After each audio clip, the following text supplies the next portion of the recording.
ఇంతమందిని అడిగాం మనం ఏమవుతారని. వాళ్ళందరూ డాక్టర్, ఇంజనీర్, ఆర్మీ, ఎక్కువ మంది పోలీసులు అంత అవ్వాలనుకుంటున్నారు. కానీ వాళ్ళ వయసుకి వాళ్ళకి తెలియదేమో, కానీ మన వయసుకి మనందరికీ తెలుసు. డాక్టర్ని, పోలీస్ని, ఆర్మీని వాళ్ళందరినీ కంట్రోల్లో పెట్టేది ఎవరు? టీచర్, ఇంకా పొలిటీషియన్స్ కదా. పొలిటీషియన్స్ సరిగా ఉంటేనే కదా దేశం బాగుంటుంది, ప్రజాస్వామ్యం. ఖచ్చితంగా వాళ్ళ వయసుకి ఇప్పుడు తెలియదు, కానీ మనకు తెలుసు. కానీ వాళ్ళు ఒకరిద్దరైనా సరే పొలిటీషియన్ కావాలనేటట్టు, వాళ్ళకి అనిపించేటట్టు మనం బిహేవ్ చేసి, అంటే పుస్తకాలు తప్ప జగన్ అని కావాలని ఎవరు అనుకోలేదా? జగన్ లాగా కావాలని, నరేంద్ర మోడీ లాగా, పవన్ కళ్యాణ్ లాగా, జగన్ లాగా, జయప్రకాష్ నారాయణ కావాలని వాళ్ళ పేర్లు కూడా తెలియదు. అంటే వాళ్ళకి తెలియని అవసరం. చంద్రబాబు నాయుడు గారు తెలుసా? ఎవరు చంద్రబాబు నాయుడు గారు?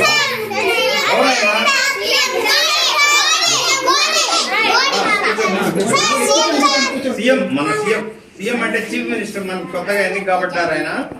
అది నేనేం చెప్పదలుచుకున్నానంటే, వీళ్ళందరూ డాక్టర్లు, ఇంజనీర్లు అయిపోయి డబ్బులు సంపాదించుకొని ఉంటే వాళ్ళ బాధల్లో వాళ్ళు పెద్ద అయిన తర్వాత ఎవరో కొన్ను కాసేవాళ్ళు ఇలా పొలిటీషియన్స్ అయినారు అనుకోండి, వీళ్ళందరూ వాళ్ళు చెప్పిన మాట వినాల్సి వస్తుంది.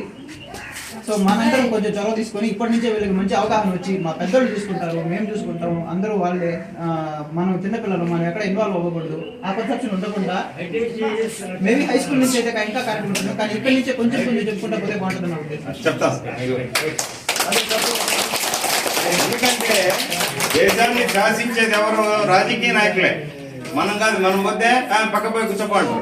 కానీ ప్రధానమంత్రి, ముఖ్యమంత్రి వచ్చారనుకో అంటారన్నమాట, మనమే ఆ స్థాయికి వెళ్తే. కాబట్టి రాజకీయంగా కూడా మనం అభివృద్ధి చెందగలుగుతాం.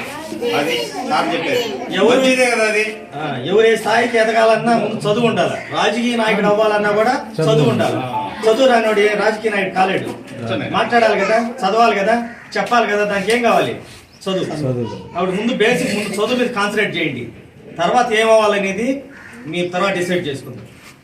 డిసిప్లైన్ గా హోంవర్క్ ముందు చేసి చెప్పింది ఈ రోజు రాసుకొని, ముందు మీ పని మీరు, మీ డ్యూటీ మీరు సవ్యంగా చేసుకునేది అలవాటు చేసుకుంటే ఏదైనా సాధించు.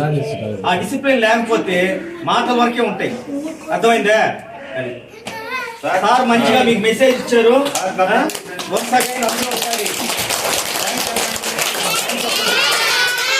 అలాగే అవుతాం సార్ అని చెప్పండి. అదేవిధంగా మీకు స్కూల్కి సంబంధించి సార్ వాళ్ళందరూ ఉన్నారు, వాళ్ళు చాలా బాగా చూసుకుంటారు నాకు తెలుసు. మీకు ఇంకా ఏమైనా ప్రాబ్లమ్స్ అనిపిస్తే, ఫుడ్ విషయంలో, ఈ వాష్రూమ్ సరిగా ఉండకపోయినా, ఇక్కడ ఏమన్నా పరిసరాలు సరిగా ఉండకపోయినా, ఇంకెవరన్నా స్కూల్ని మిస్యూజ్ చేస్తున్నా, మిస్యూజ్ అంటే వేరే వాళ్ళు వచ్చి చెత్త వేయడం, లేకపోతే వాళ్ళ బర్రెలు కట్టేసుకోవడం, సరేనా, లేకపోతే ఎవరైనా వచ్చి సిగరెట్లు తాగడం, అలాంటివి ఎవరైనా చేస్తూ ఉంటే మీరు చూస్తే ఖచ్చితంగా చెప్పండి. సార్ వాళ్ళకి చెప్పండి. వాళ్ళు రెస్పాండ్ అవ్వకపోతే మాకు చెప్పండి. మీకు ఫుడ్ సరిగా లేకపోయినా సరే, ఏదో ఒక మెనూ ఉంటుంది కదా, పలానా రోజు పలానా వేయాలి, దాని ప్రకారం లేదనుకోండి ఖచ్చితంగా చెప్పండి. సరేనా? మీరు ఎవరికి భయపడిన అవసరం లేదు. ఇంకా మారలేదు. వాళ్ళు ఎవరైనా ఏమన్నా అంటారన్న అసలు భయపడి. ఓకేనా? థ్యాంక్స్. ఈ మాట చెప్పడానికి అవకాశం ఇచ్చిన వాళ్ళందరికీ ఏదైనా మనం మన సలహాల మేరకు మనం పోతాం. మీరు ఏదైనా ఉంటే అబ్జెక్షన్ చెప్పండి.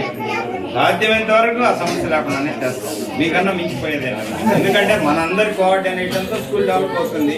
స్కూల్ డెవలప్ అయితే ఊరు కూడా డెవలప్ అవుతుంది. ఎందుకంటే పిల్లలు ఇక్కడి నుంచి వెళ్తారు పైకి, వాళ్ళే చదువుకుంటారు, వాళ్ళే అవుతారు. మళ్ళీ రేపు